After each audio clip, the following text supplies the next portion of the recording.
विषय इतिहास में आज हम पार्ट 3 भूमंडलीय विश्व का बनना अंतिम वीडियो लेकर के आए हैं। अगले हेडिंग आती है औपनिवेशिक। तो हम देखते हैं कि जैसे ही द्वितीय विश्व युद्ध समाप्त हुआ 1939 से शुरू हुआ था, जो कि हमने आपको पिछले वीडियो में बताया था। 1939 से 1945 तक द्वितीय विश्व युद्ध चला था। द्वितीय विश्व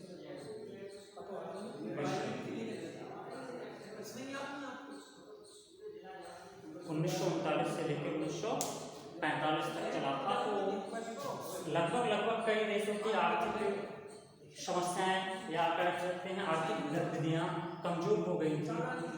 तो इसके कारण कई ऐसे देश थे जो कि औद्योगिकरण के क्षेत्र में लगातार विकास नहीं कर पा रहे थे और उन पर औपनिवेशिक देशों का अभी भी शासन था। लेकिन कई ऐसे देश भी थे जो औपनिवेश या कह सकते हैं कि गुलामी की जंजीरों से मुक्त हो चुके थे। लेकिन कुछ देशों ने तो स्वतंत्रता पा ली थी, लेकिन कुछ देश अभी भी परतंत्र थे, औपनिवेशिक सरकार के अधीन थे।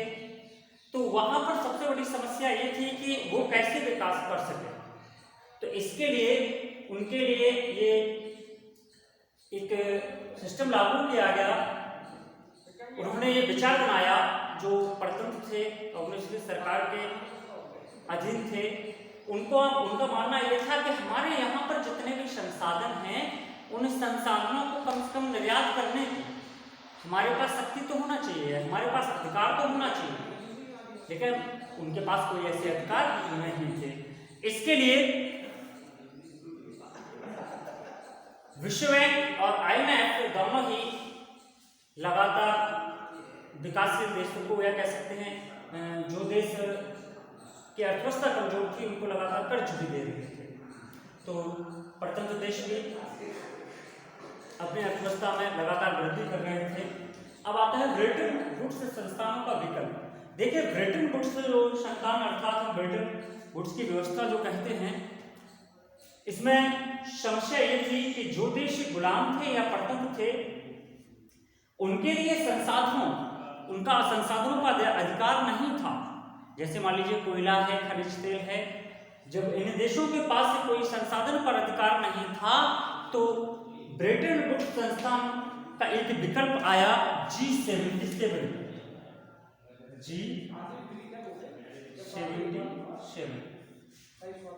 G77 का मतलब क्या था? G77 एक ऐसा समूह था जो कई देशों से मिलकर के बना हुआ था,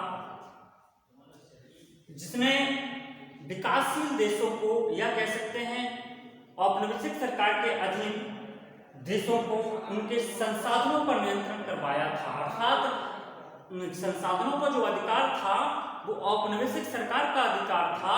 लेकिन G77 जो समूह बना, उसने, या संस्था बनी, उसने औपनिवेशिक सरकार के नियंत्रण से हटा करके उस देश की सरकार को या उस देश के अधीन उन संसाधनों को कर दिया, या उनके हवाले उन संसाधनों को कर दिया। तो ये है G77। कभी आ जाता है G77 क्या है? अब है ब्रेटन वुड्स का समापन। अब ब्रेटन वुड्स का समापन देखिए।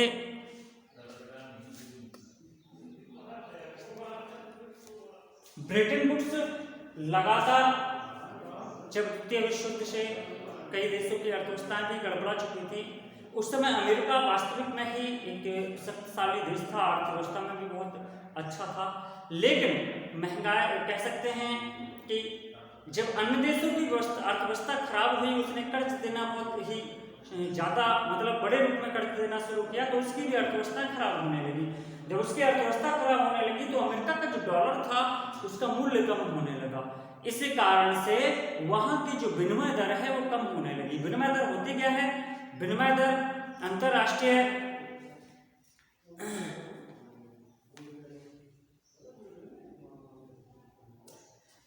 जो व्यापार है, अंतरराष्ट्रीय व्यापार को एक दूसरे से जोड़ने के लिए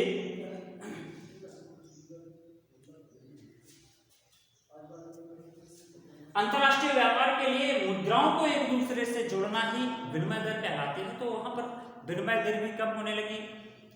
जो विश्व बैंक था विश्व बैंक से कई लोगों ने कर्जा ले रखा था। इसी कारण से विश्व बैंक भी लगातार ये दबाव बना रही थी, क्योंकि अमेरिका के जो घरेलू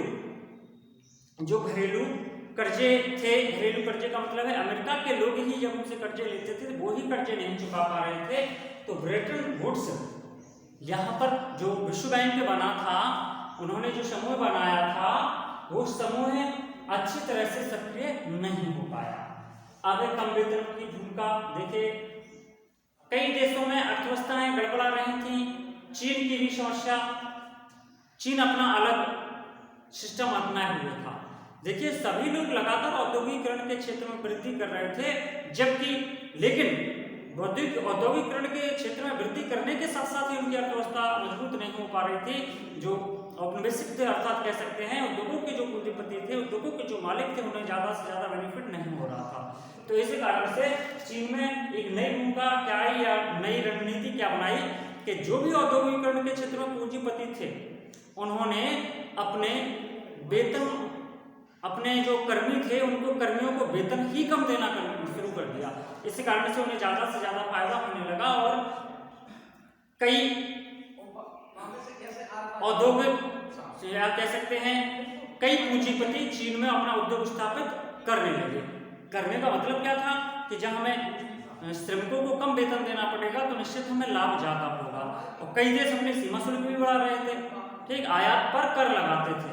तो देखते हैं कि चीन में ज्यादातर खिलौने, मोबाइल, टीवी आदि बनाए जाते हैं। ये उसी समय से है, क्योंकि उस समय चीन ने ये काम करके औपनिवेशिक को कह सकते हैं कि उद्योग के क्षेत्र में एक नई रणनीति की शुरुआत की थी। क्योंकि जब कम वेतन पर वहां पर कर्मी मिल जाते थे तो औद्योगिकरण के क्षेत्र में लगातार वहां पर वृद्धि होती जाती थी। क्यों? क्योंकि जितने भी उद्योग स्थापित हो रहे थे वो ज्यादातर चीन में ही स्थापित हो रहे थे। बस यहाँ तक आपका लेसन पार्ट 3 पूरा हो गया। भूमंडलीकृत शुभावरण, ठीक है। अगला पार्ट देखेंगे अगले वीडियो में।